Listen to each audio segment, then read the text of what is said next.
오늘은 8월 25일 주님이 말씀하신 것을 상고하는 시간을 갖고자 합니다. 예수님께서는 왜 세상에 있는 자에게 아버지라 부르지 말라고 그랬느냐? 세상에 있는 자에게 아버지라고 부르지 아니하면 그러면 나를 낳아준 분은 누굴까?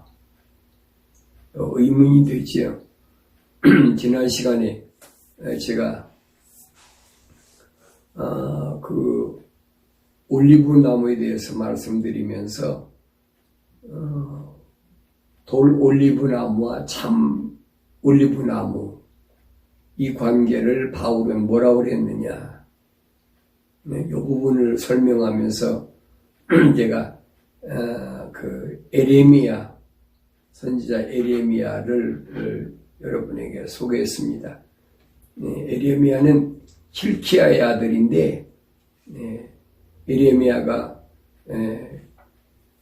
자기가 한 말이 아니라 에레미야 1장 4절에 보면 그때 주의 말씀이 내게 임하여 말씀하시기를 그랬습니다. 그러니까 에레미야가 깨달은 것은 하나님의 영이 와서 깨닫게 해주셨다 하는 부분을 이제 성경에 기록하고 있는데, 내가 뱃속에서 너를 짓기 전에 너를 알았고 그랬습니다. 뱃속에서 너를 짓기 전에 너를 알았다. 그러면 그게 언제입니까? 내가 어머니 뱃속에 있기 전이라는 얘기지. 그 전에 이미 아셨다는 거예요. 제가 언젠가도 한번 여러분에게 소개한 적이 있습니다만은, 제가 한번 어떤 분의 그 간증을 듣게 됐어요. 근데 이제 그분의 간증을 들어보니까 그분이 여자 분인데 하버드 대학교 교수입니다. 내 아버지가 목사님이에요. 내 아버지 따라서 어렸을 때 미국에 왔는데, 아버지는 그때 유학을 왔고, 그 유학을 온 아버지 따라서 이 딸도 이제 미국에 와서 공부를 하다가 아버지가 다시 한국에 목회를 한다 그래가지고 간 바람에 이 딸도 할 수 없이 아버지 따라 한국에 갔는데, 자기는 너무 싫었다는 거예요, 그게. 왜냐하면 그 교회가 아주 조그만 교회니까 너무 힘들어가지고, 그래서 학교 다닐 때부터 이제 굉장히 어렵게 학교를 다녔는데, 이제 그나마 이제 그 미국에서 몇 년 동안 제가 듣기로는 그때 4년인가 5년 동안인가 아마 미국 살았다고 그런 것 같아요. 그래가지고 한국에 가가지고 뭐 할 수 있는 건 뭐 아르바이트 할 수 있는 건 뭐 영어밖에 없으니까, 그래서 이제 영어 아르바이트를 하면서 학교 다니는데 너무너무 힘드니까 아버지한테 힘들 때마다 아버지 나를 좀 도와달라 이제 그렇게 얘기하면, 그 목사님은 딸에게 뭐라고 그러는 거 아니에요? 야, 너희 아버지한테 얘기해라. 왜 나한테 얘기를 하냐? 자기는 사춘기 때 이해가 안 됐다는 거예요. 내 아버지가 또 따로 있나? 왜 아버지 목사님인데 날 보고 네 아버지한테 얘기를 하라고 그러나? 이해가 안 돼가지고 그때마다 이제 막 두툴거리고 문을 꽉 닫고 나가면 어머니가, 인자한 어머니가 문을 열고 따라 나와가지고, 딸아, 내가 지금은 어려서 모르지만은 내가 좀 자라면 아버지가 왜 저 말을 하시는지를 내가 알게 될 거다. 뭐 사춘기 때니까 힘드니까 하루에 뭐 몇 시간씩 왕복 4시간, 5시간씩 차를 타고 학교 갔다가 와, 또 알바 갔다가 집에 오면 보통 11시, 12시 된다고 그래요. 그 사춘기 때 잠이 얼마나 많습니까? 그러면 또 학교에서 밀린 숙제해야지요. 그리고 아침엔 또 일찍 일어나야 또 멀리 학교를 가니까.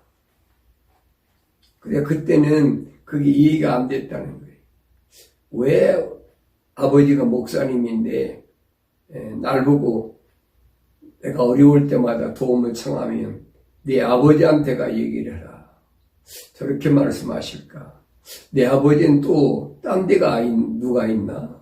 그 사춘기 때니까 별별 사람이 다 듣잖아요. 나중에 자기가 공부를 하고 이제 미국에 와서 하버드 대학에 와서 또 공부를 하고 교수가 됐어요. 근데 신앙이 성숙하게 되고 자기도 결혼해서 애를 낳고 보니까 왜 내 아버지가 나한테 어려울 때마다 내 아버지한테 가서 내 사정을 얘기를 하라. 그때는 사춘기 때 이해를 못했는데 나중에 자기가 성숙해서 보니까 나를 진짜 낳아주신 분은 하나님이시구나. 그래서 자기가 창조주 하나님에 대해서 알게 됐다라고 그런 간증하는 그 말을 듣고 제가 참 부끄러웠습니다. 나는 목사인데 나도 미국에서 아이들을 길렀는데 왜 나는 아이들에게 그렇게 말해주지 못했을까? 내 아버지에게 따로 있다. 그 성경은 그 말씀을 하고 있는데 우리는 육신적으로 나를 낳아준 아버지만 아버지로 알고 있거든. 그런데 오늘 성경에 보면 내가 뱃속에서 너를 짓기 전에 너를 알았다. 네가 태에서 나오기 전에 너를 거룩하게 하였고 너를 민족들의 선지자로 정하였느니라 그랬어요. 그러니까 우리가 세상의 학문인 철학이나 과학에서는 풀리지 않는 문제들을 성경만 말하고 있어요. 하나님 말씀만이 인생이 뭐냐 하는 것을 설명해 주고 있는 것을 볼 수 있습니다. 그래서 제가 말씀드리는 게 그겁니다. 예수님께서 말씀하신 요한복음 17장 3절인가요? 영생은 참 하나님 아버지와 아버지께서 보내신 예수 그리스도를 아는 것이라. 참 하나님이 누군가? 그 하나님과 나와의 관계는 어떤 관계인가? 그리고 그가 보내신 그의 아들 예수 그리스도는 누군가? 성경 천천히 이걸 가르쳐주고 있어요. 즉 다시 말하면 성경은 우리에게 영생에 대해서 말씀하고 있는데 영생을 알려고 그러면 세상의 학문으로는 알 수가 없어요. 철학, 과학, 여러분 어떤 것으로도 영생은 알 수가 없어요. 과학은 철학에서야 이론적이니까 이론적으로 해결이 안 되니까 내가 누구냐, 나 자신을 알라, 너 자신을 알라 모르니까 각가지 태양신을 만들어 놓고 무슨 또 봄의 여신을 만들어 놓고 별짓 다 하잖아요. 네. 근데 과학에서는 뭡니까? 과학에서는 보이는 거예요. 보이지 않는 건 과학에서는 증명이 안 되게 돼요. 그걸 비과학적이라고 해요. 보이지 않는 것을 얘기하는 것을 비과학적이다. 이게 과학적인 거예요. 보이는 거잖아요. 그러니까 보이는 거 하나님이 창조해 놓으신 보이는 사람 가지고 의학 공부라 그래가지고 사람이 그 머리부터 발끝까지 전부 그 한 부분을 맡아가지고 전공해가지고 그 의사라고 먹고 살잖아요. 안과나 이비인후과나 치과나 심장 또 내과나 무슨 외과나 전부 보이는 것에 대해서만 얘기하지 보이지 않는 것에 대해 얘기합니까? 모르지. 알 수가 없는 거예요.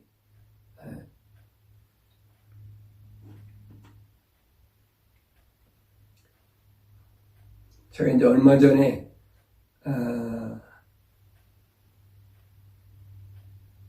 그 이머전시의 응급실이라고 그러죠. 거기 이제 문제가 있어요. 갔는데 그때 제가 보니까 그때는 이제 머릿속에 피가 터졌다 그래가지고 뭐 의사가 몇이 달라붙어가지고 그 전부 보이는 거예요. 그러나 인간이 어떻게 시작됐느냐는 것은 세상에 어떤 학문에도 나와 있지 않습니다. 다만 어머니 아버지가 나를 세상에 태어나게 하는데 결정적인 역할을 했다. 거기까지만 얘기해요. 그 이상 건 없잖아요. 근데 그 이상의 것을 설명해 주겠는 게 어디냐? 근원적인 거죠. 설명해 주는 게 어디냐? 바로 성경이란 말이에요. 그러니까 성경을 모르면 인간은 동물하고 다른 게 아무것도 없어요. 그 먹고 입고 자고 낳고 싸고 뭐 그거잖아요. 그거 계속 반복되잖아요. 사람 아닌 동물도 똑같아요. 사람이 동물하고 차이가 뭡니까? 뭐 말을 할 줄 안다. 새들도 지끼리 말하고 개도 지끼리 말하고 다 말하잖아요. 인간이 특별히 갖고 있다는 게 글을 알 수 있다. 글을 가지고 있다. 그거밖에 다른 거예요. 그 글을 통하여 내가 누군가 하는 것을 잘 아주 구체적으로 말씀해 준 것이 성경이에요.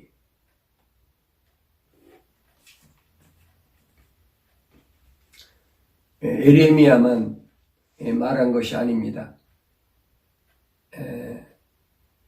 이사야 선자도 이사야 49장 1절에 보면 오 섬들아 내게 들으라 먼 곳에 있는 너희 백성들아 경청하라 주께서 태에서부터 나를 부르셨고 내 어머니 배에서부터 그가 내 이름을 언급하셨느니라. 성경에는 아모스의 아들 이사야다 그렇게 설명하고 있습니다. 그러면서 이제 자기 종을 삼으시려고 태로부터 나를 조성하신 주께서 야곱을 다시 자기에게로 데려오시려고 말씀하시느니라 그랬어요. 그래서 이 하나님의 종에 대해서 지난 시간에 제가 잠깐 언급했죠. 바울은 이 하나님의 종을 어떤 직분 맡은 자 이런 자가 아니라 누구든지 뭐 목사다 장로다 뭐 집사다 여러분 그런 직분 맡은 자가 아니라 누구든지 죄에서 해방된 자가 하나님의 종이라는 거예요. 왜? 죄에서 해방돼야 거룩하게 되니까. 그래서 부정과 불법 여기에다가 너희 지체를 내주면 머리도 발끝까지 모든 걸 내줘버리면 너는 죄의 종이다. 그 결과는 뭐냐? 사망이라는 거예요. 죽음이라는 거예요. 이 과거지. 그러니까 내가 하나님의 말씀을 통해서 내가 누군가를 올바로 깨닫고 내가 세상을 잘못 살아왔구나. 깨닫고 돌이키고 나면 이제부터는 너희 지체를 부정과 불법이 아니라 하나님의 진리의 말씀에다가 다시 말하면 하나님의 약속, 하나님의 명령에 거기다가 내 인생을 맞춰버리면 이 말입니다. 그러면 너희 지체를 의의 종으로 드려지면은 그러니까 뭐 거룩하게 된다. 거룩함에 이른다는 거예요. 근데 이것이 아무나 되냐는 거예요. 누구든지 다 그렇게 되면 좋은데 그 아무나 될 수가 없다는 거예요. 성경은 지금 그걸 말씀하고 있는 거예요. 하나님이 사람을 창조하실 때 흙에다가 하나님의 생명의 호흡을 후 불어넣어가지고 살아있는 혼이 된 그 사람, 그 사람에게 하나님의 성령이 내주하셔야 그 혼적인 리빙 소울, 하나의 혼인 그 사람에게 하나님의 성령이 함께 하실 때만 우리 지체를 의의 종으로 하나님의 그 약속의 말씀을 믿고 하나님의 명령에 순종하는 의의 종으로 드려져서 거룩하게 된다 하는 것을 바울은 로마서에서 그렇게 우리에게 설명하고 있습니다. 그렇게 될 때 네가 어떻게 되냐? 세상에서 자유롭게 된다. 세상에서 내가 자유롭다. 여러분 힘들잖아요. 세상에서 어떻게 자유로워요? 우리가 뭐 신앙생활 한다고 해도 뭐 우리 앞에 뭐 환란이 있다. 7년 환란 기간이 있다. 5개월 뭐 메뚜기 난리가 있다. 또 뭐 이것을 위해서 지금 뭐 미국에서나 전 세계적으로 뭐 보이지 않는 세력들이 지금 그런 걸 준비하고 있다. 뭐 별의별 소문들이 다 있잖아요. 그러니까 인류가 점점 과학이 발달하니까 첨단, 소위 말하면 4차원의 세계에 지금 4차원의 세계에 접어들으니까 상상을 초월하는, 우리가 옛날에는 꿈만 같았던 그런 세계가 지금 이루어지고 있으니까 불안하고 초조하고 이 어떻게 될 것인가. 뭐 그런 거 아니어도 요즘 뭐 팬데믹으로 세상이 어렵잖아요. 그러니까 앞으로 경제는 어떻게 될 것인가. 미국 같은 경우는 또 그렇잖아요. 이제 11월 달에 대통령 선거가 있으니까 대통령이 누가 될 건가? 좌파 성향인 민주당이 될 건가? 아니면 우파 성향인 트럼프가 될 건가? 공화당이 될 건가? 거기에 따라서 이 코로나 바이러스 이것 때문에 지금 경제적으로 굉장히 힘든데 이게 앞으로 어떻게 바뀔 건가? 뭐 늘 불안해하잖아요. 그런데 성경은 뭐라냐? 너희 지체를 의의 종으로 들여서 거룩하게 되면은 내가 그때부터 자유롭게 된다.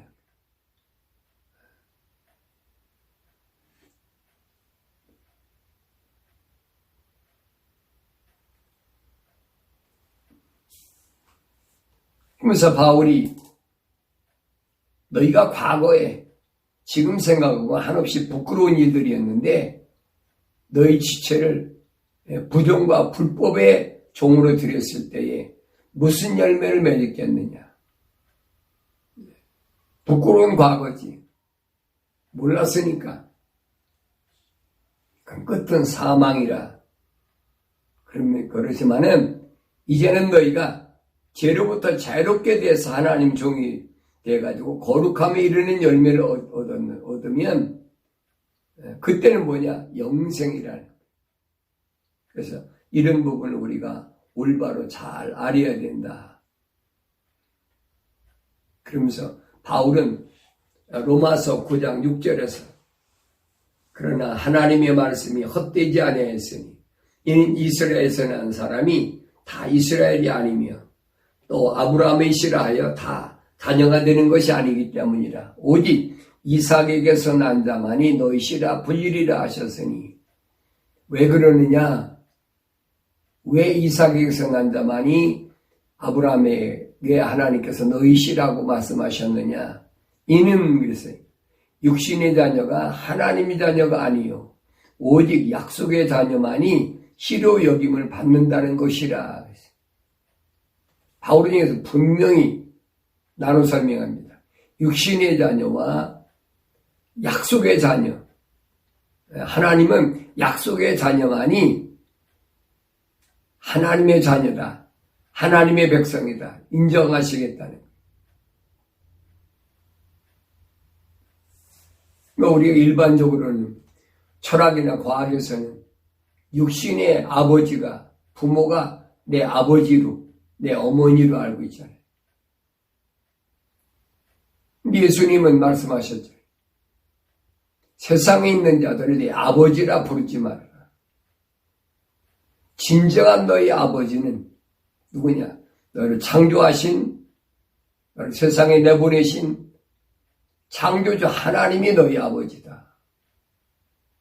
이걸 성경은 우리에게 설명해 주고 있는데, 이 부분은 우리가 보통 그냥 읽어버리고 지나가 버리고 어떤 사건적인 것만 자꾸 얘기를 하고 있다.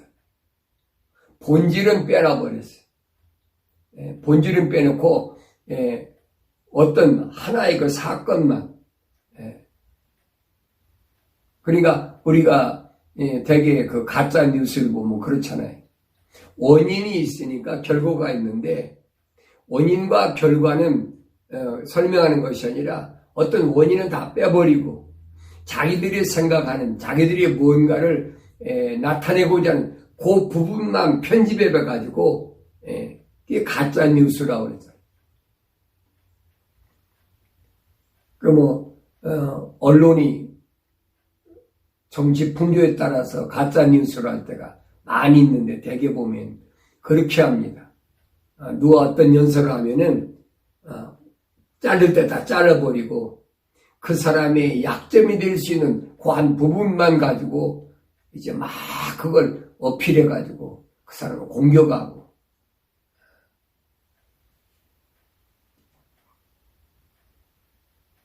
성경은 우리한테 뭐라고 가르쳐주냐? 보이는 것이 전부가 아니라는 거예요. 보이지 않는 것에 대한 올바른 가치를 내가 알라는 거예요.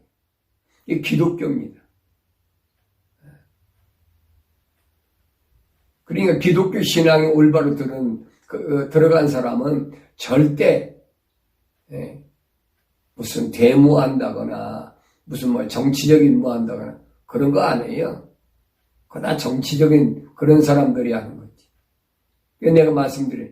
기독교는 절대 정치에 가담하지 않고 데모나 이런 거 선동하지 않는다.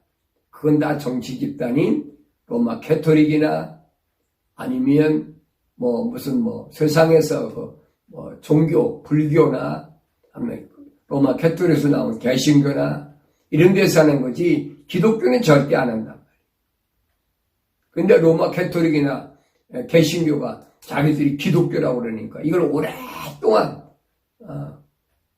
우리 귀에 익숙하게 젖어 있다 보니까 뭐가 기독교인지 뭐가 개신교인지 이게 분간이 안 돼. 나도 어려서 그렇게 자랐으니까.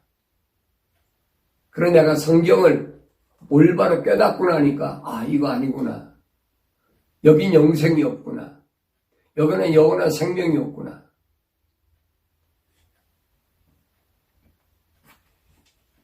내 아버지가 누군가를 올바로 아는 것이 기독교의 신앙의 핵심이에요.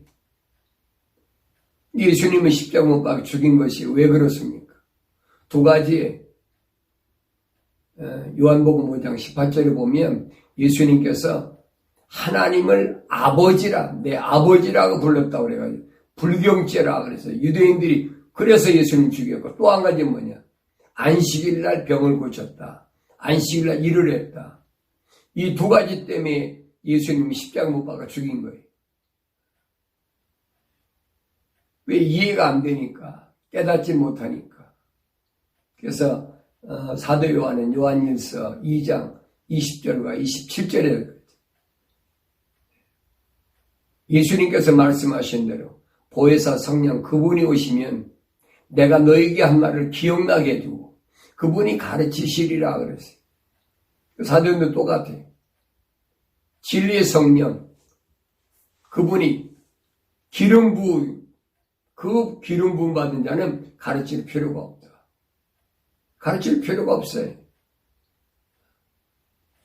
만약 성경을 사람이 가르쳐서 알게 된다면 그건 하나님 말씀이 아니에요. 늘 말씀드리잖아요. 성경 66권은 성령이 모으셨고 하나님이 말씀하셨기 때문에 사람이 가르치는 거 아니다. 자꾸 읽고 깨닫고 내 생각과 마음이 주를 향해서 돌았으면 하나님께서 알게 하시는데 그 누구만 아느냐? 하나님께로부터 온 사람만 안다. 예수님께서 하신 말씀이 하나님께로부터 태어난 사람은 하나님의 말씀을 듣느니라. 하나님께로부터 태어나지 않았는데 하나님 말씀을 듣겠습니까? 내 아버지가 아닌데 남의 아버지 얘기를 내가 듣겠습니까? 안 듣지요. 내 아버지가 하나님일 때만 내가 하나님 말씀을 듣는다는 얘기지. 예수님께서는 그렇게 말씀하시고 하나님께로부터 온 사람은 그 사람의 특징이 뭐냐? 하나님의 말씀을 듣는다. 하나님 말씀을 듣는다는 얘기는 일반 목사들이 설교를 듣는다는 얘기가 아니에요. 하나님의 약속을, 하나님의 명령을 듣는다는 얘기예요. 이걸 자꾸 오도해가지고, 호도해가지고, 혼란스럽게 하잖아요. 개신교에서는 목사가 강단에 서가지고 얘기하면 그게 하나님 말씀인 줄 알고, 아멘, 할렐루야 하고, 별의별 짓 다 하잖아요. 그러니까 성경은 그렇게 안 돼 있어요. 그 부분을 우리가 올바로 알아야 된다. 다윗은 시편 139편에서 인생이 뭔가, 내가 세상에 왜 태어났고, 내가 세상에 나와서 뭘 했고, 또 내 아버지 하나님께서 나를 어떻게 만드셔서 그분이 나를 세상에서 어떻게 보살피시고 그분이 간섭하시나 하는 부분을 시편 139편에서 잘 설명해 줍니다. 여러분들이 내가 누구냐 하는 부분을 알려면 다윗이 기록한 시편 139편을 읽어보세요. 그러면 여러분 힘이 납니다. 아, 그렇구나. 내가 세상에 팬데믹 때문에 이제 어려운 세상에 산다 하더라도 이 걱정한 이유가 내가 이거 걱정할 문제가 아니구나. 여러분이 새로운 그런 소망을 갖게 되는 줄을 믿습니다. 1절에 보면 오 주여 주께서는 나를 살펴보셨으며 또 나를 아셨나이다. 나를 얼만큼 아셨느냐? 주께서는 나의 안고 서는 것을 아시며 나의 생각을 멀리서도 이해하시나이다. 그랬어요. 나의 안고 서는 것을 아시며 나의 생각을 멀리서도 이해하시나이다. 만약 육신의 아버지라면 내가 안고 서는 것을 어떻게 합니까? 카운트를 할 겁니까? 내가 몇 번 앉았다 일어나 날 낳으신 내 아버지가 어떻게 하시겠어요? 또 내가 무슨 생각을 가까이 있을 때도 모르는데 멀리 있을 때 어떤 내 생각을 아시겠습니까? 그건 창조주 하나님 아버지만이 하실 수 있는 일이에요. 왜? 그분은 전지전능 무소부지하신 분이기 때문에 항상 그래서 하나님께서 내 아버지라는 사실, 창조주 하나님이 내 아버지라는 사실을 아는 사람은 세상에 거하는 동안 아무리 어려운 환경이 와도 흔들리지 않습니다. 왜? 그 다음 하나님께서 어떻게 진행하실 것인가? 성경에 다 약속해 놨으니까 나는 그 약속을 믿고 따라가기만 하면 되니까. 몸에 병이 왔든 뭐 했든 병이 오면 필요하면 하나님께서 또 병원에 보내시고 약도 먹게 하시고 그렇잖아요.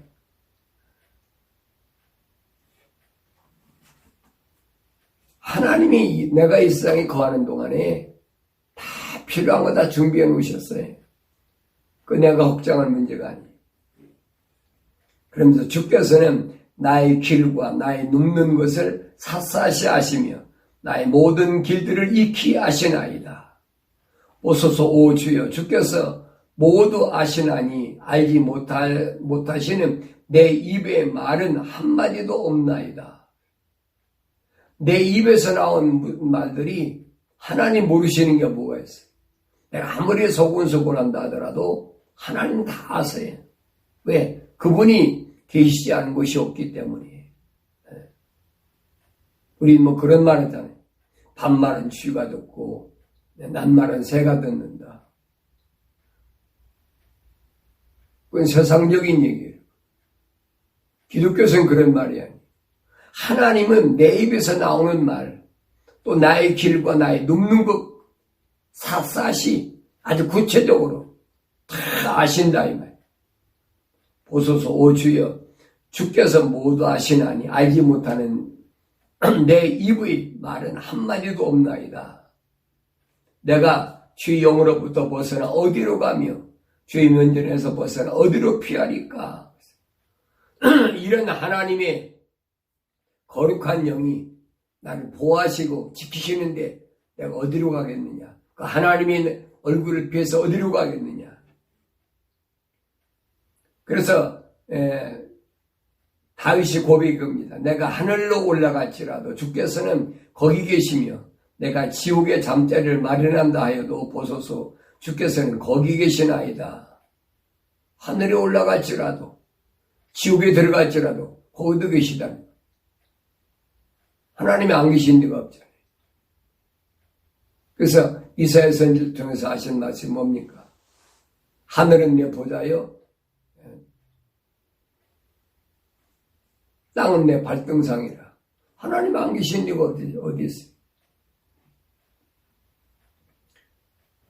모든 피조물들이 창조주 하나님의 피하겠다는 생각은 가장 어리석은 생각이다. 그러나 이 생각을 가진 사람은 세상을 살아도 어떤 환경에 와도 두려워하지 않습니다.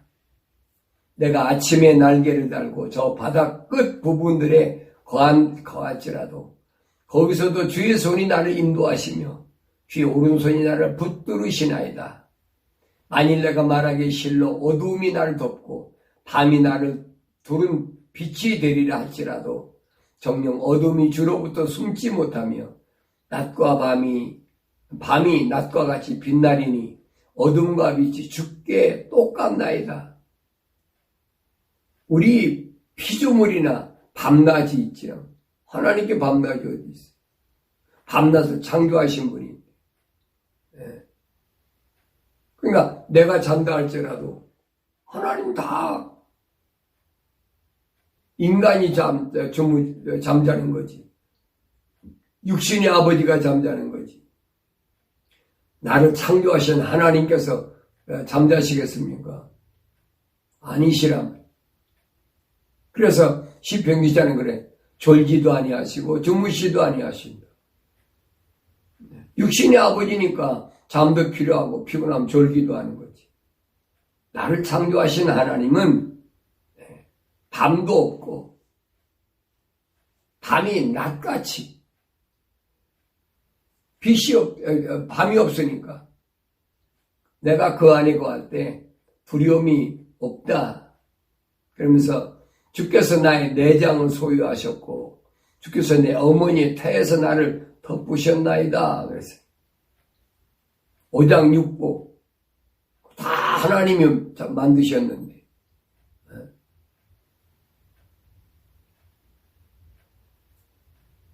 근데 하나님 만드신 걸 가지고 그걸 직업으로 먹고 사는 의사들이 모르니까 예수를 안 믿잖아요.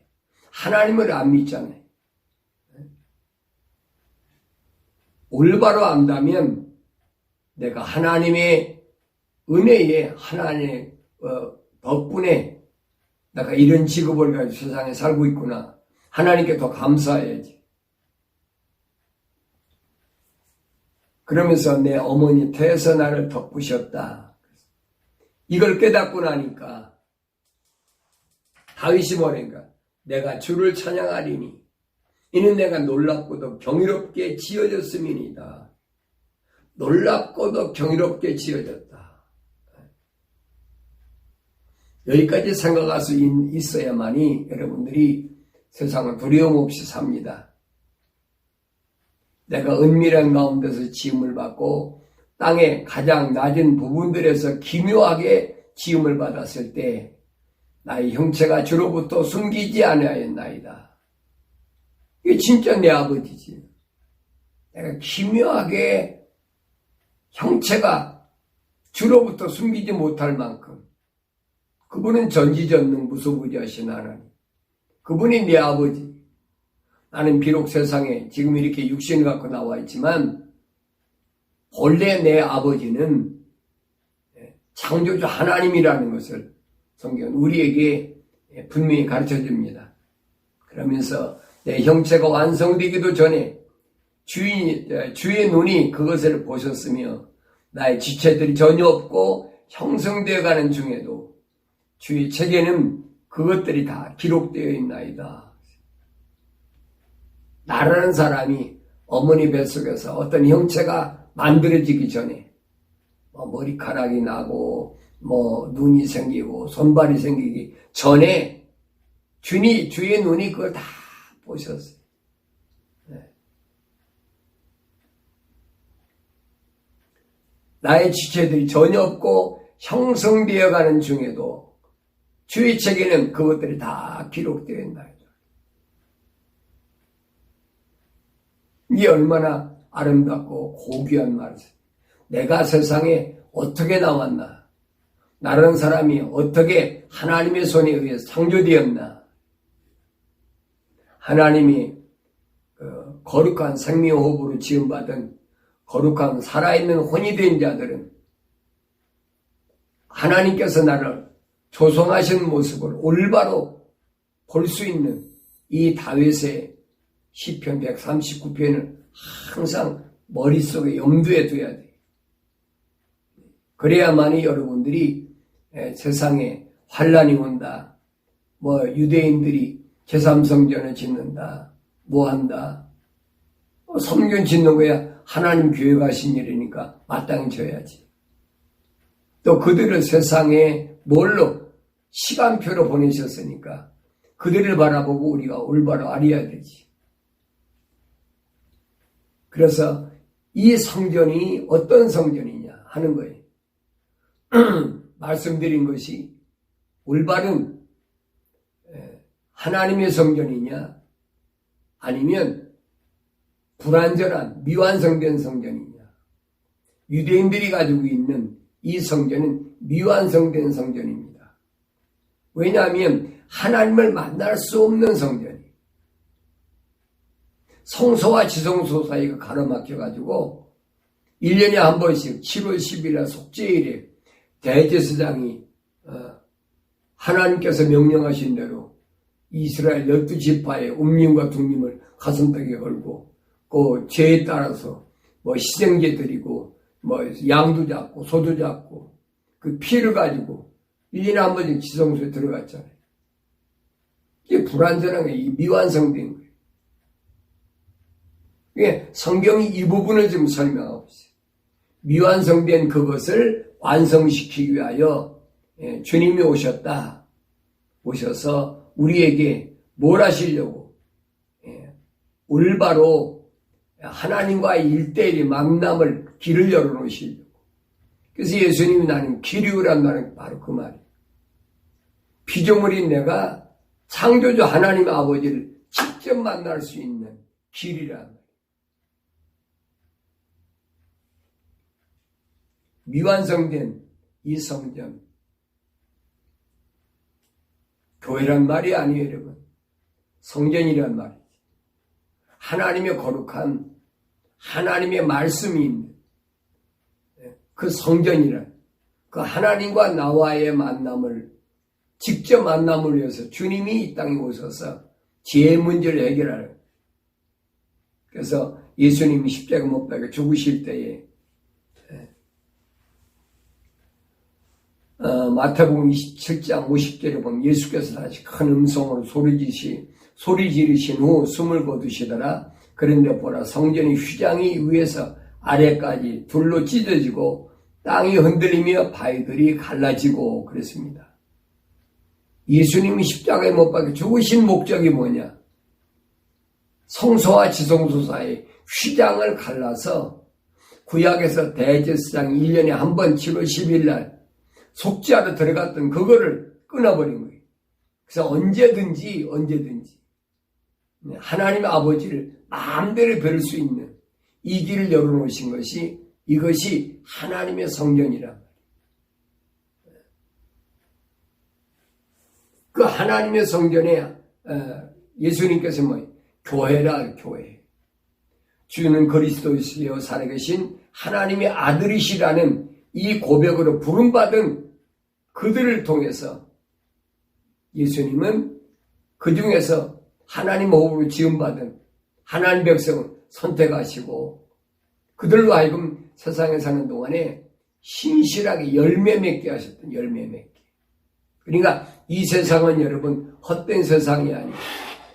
내가 하나님께로부터 선택받았다면 이 세상에 사는 동안에 반드시 열매를 맺어야 됩니다.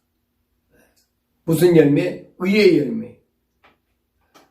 의의 열매가 뭡니까? 하나님께 인정받는 거예요.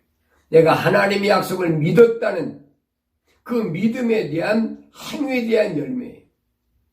명령에 순종했다는 그 열매. 그 열매가 뭐예요? 성경은 뭐예요? 아담에게만 명령하신 대로 에덴 동산을 지켜라.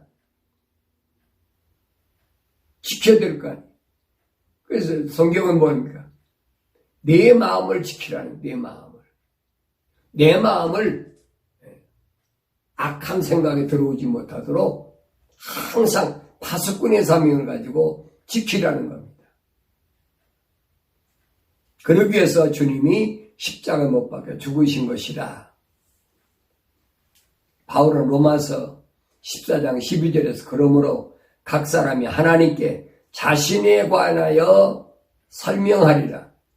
구약에서는 대제사장이 하나님께 가서 피 뿌리고 대신 제사 드렸지만은 우리 주님이 이 세상에 오셔 십자가에 못 박혀 죽으심으로 이 죄의 휘장을 갈라놓아 버렸어요. 그러니까 하나님과의 직접 대면하는 거예요. 이걸 우리는 일반적으로 예배라고 합니다. 예배. 제가 예배에 대해서 말씀드릴 때 그랬잖아요.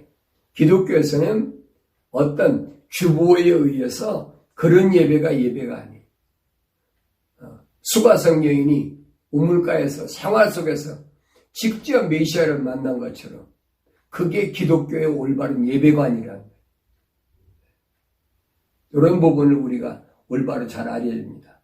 바울 사도는 히브리서 10장에서 19절 그러므로 형제들아 우리가 예수의 피로 인하여 담대하게 지성소에 들어가나니 예수의 피로 말미암아 휘장이 갈라졌으니까 담대하게 들어간다. 왜냐하면 대제사장도 제 문제가 해결이 안 되면 죽어버렸으니까.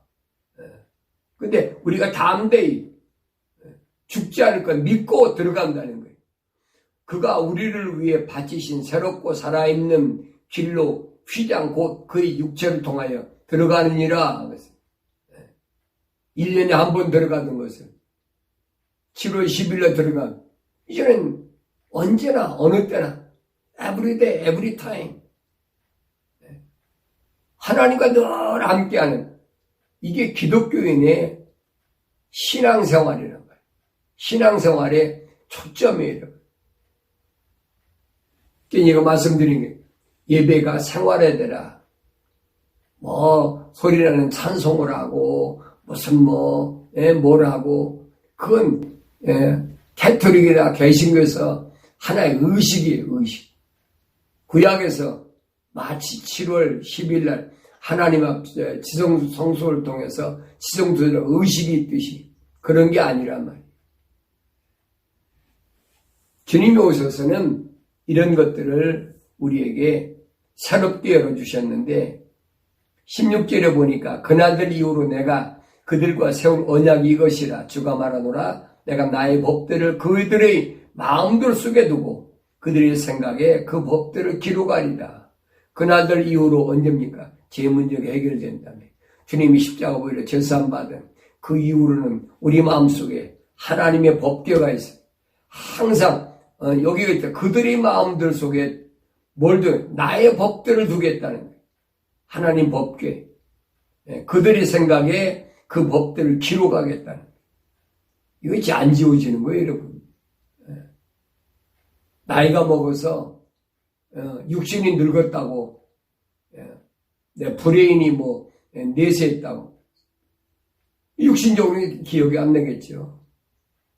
육신이니까. 그렇지만은 내 마음속에 하나님 법이 그도 생각 속에 그 법을 기록했는데 이런 사람은 또 그들의 죄들과 불법들을 다시는 기억하지 아니하리라고 하셨습니다. 이제 이것들을 용서하신 곳에는 더 이상 속죄소가 없느니라. 속죄소, 지성소가 한번 돼버렸으면 하나님 만났으면 됐잖아요. 뭘 두려워하세요? 유대교는 미완성된, 그러니까 유대교에서 지금 제3성전을 짓는다고 얘기하는 거, 이건 미완성된 거라. 기독교는 완성된 걸 가리키고 있어요.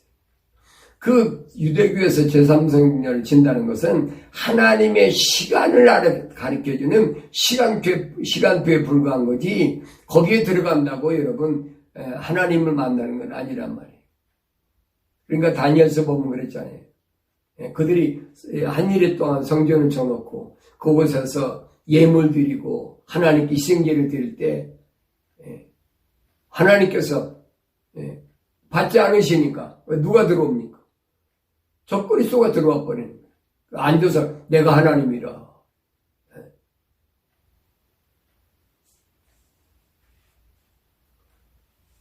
둘째 성막은 대제사장이 1년에 한 번 혼자 들어가되 피 없이는 들어가지 못하였으니 이 피는 자기 자신과 백성들의 잘못들을 위해서 드렸던 것이라.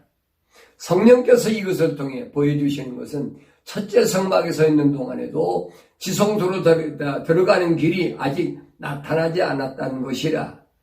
이것은 현재의 일을 위한 모형이니 그에 따라 예물들과 희생제물들을 드려도 양심에 관해서는 섬긴 자를 온전케 할 수 없었도다.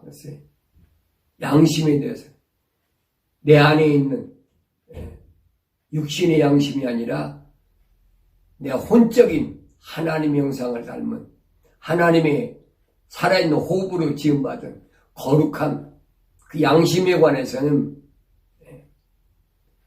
온전케 할 수가 없다. 제가 아브라함에 대해서 설명할 때 말씀드렸잖아요. 창세기 15장에서 아브라함이 하나님께 약속을 받고 나서 하나님께서 명령하셔가지고 각가지 짐승을 잡아가지고 비둘기 가져가지고, 근데 짐승은 다 번제드리니까 잘랐는데 비둘기는 쪼개자고 그냥 놔뒀다고 그랬어요.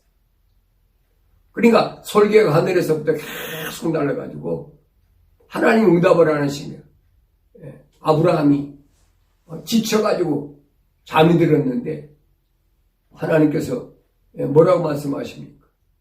이로 인하여 네 후손이 애굽 땅에 4년 만에 돌아오리라. 뭐 때문에? 육신의 죄만 갖고는 해결 안 된다.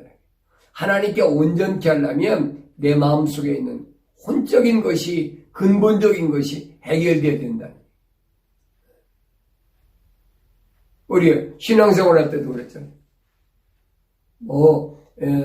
로마 캐토릭이나 개신교에서는 믿음 생활할 때 외적인 것을 막 내세우고 막 믿습니다 하고 뭐 기도도 막 소리치고 해야 되고 뭔가가 다른 사람에게 보여주기 하는 그런 것을 얘기하지만은 기독교는 아니라 바울이 그러잖아요.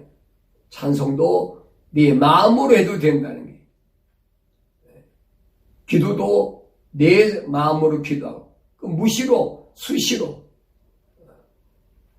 하나님 말씀 올바로 알아야 됩니다. 여러분, 하나님 아버지가 가까이 계시는데 쫙 소리 지른다고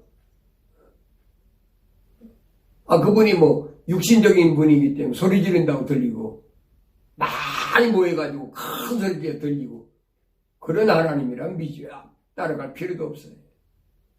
기독교가 믿는 하나님, 구세주 되신 하나님은 가장 가까이 계시면서 365일 24시간 1분 1초도 나에서 눈을 떼시지 않는 분이, 그분이 내 아버지라는 걸 여러분 아셔야 됩니다. 그러면서 이 예배는 오직 먹는 것과 마시는 것, 여러 가지 씻는 것과 육신의 윤리에 근거한 것으로 이것들은 개혁 때까지만 부과된 것이다. 먹고 마시고 씻고 육신의 윤리에 근거한 이런 것들은 개혁 때까지만, 예수님이 오셔서 올바른 하나님의 성전을 지으실 그때까지만. 그러면서 그러나 그리스도께서 다가올 선한 것들에 대제사장이 오셔서 손으로 짓지 아니함 곧 이러한 건물이 아닌 더 크고 더 온전한 성막을 통하여, 그랬어요. 손으로 짓지 않은 건물이 아닌, 분명하잖아요. 하나님의 성전은 손으로 짓는 게 아니에요. 이거 잘 아셔야 돼요. 그러면서 염소와 송아지 피로 아니하고 오직 자신의 피로 한 번 성소에 들어가셔서 우리를 위하여 영원한 구속을 이루셨느니라. 황소와 염소의 피와 송아지 제도 불길한 자들에게 뿌려 그들을 정결케 함으로 거룩하게 한다면, 구약에서 그렇잖아요.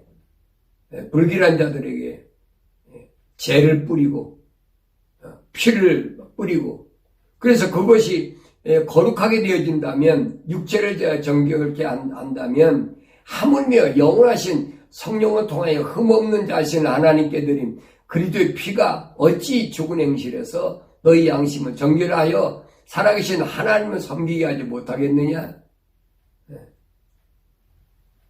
흠과 점이 없는 어린 양이 십자가에 죽으셔서 물과 피를 다 쏟으셨는데 어떻게 그 피로 나의 모든 과거를 깨끗하게 정결하게 하지 못하겠느냐? 그러므로 이런 연유로 그는 새 언약의 중보자이시니 이는 첫 언약 때에 범죄한 것들을 후속하시려고 그랬어요. 첫 언약 때가 아담 때. 아담 때 하나님께서 약속하시고 명령하신 것, 이것을 어겼던 범죄한 것들을 후속하시려고, 죄를 사하시려고 죽으심으로써 그랬어요. 부르심을 받은 자들로 그 영원한 유업의 약속을 받게 하시려는 것이라. 부르심을 받은 그 에클레시아, 교회들을 위해서 주님이 죽으셨다는. 주님이 나를 왜 부르셨나? 잘 아셔야 돼요. 우리는 이런 어려운 환경이 올 때마다 하나님 말씀 더 가까이 하고 하나님 말씀의 진수를 올바로 깨닫는 그런 은혜가 있어야 될 줄로 믿습니다.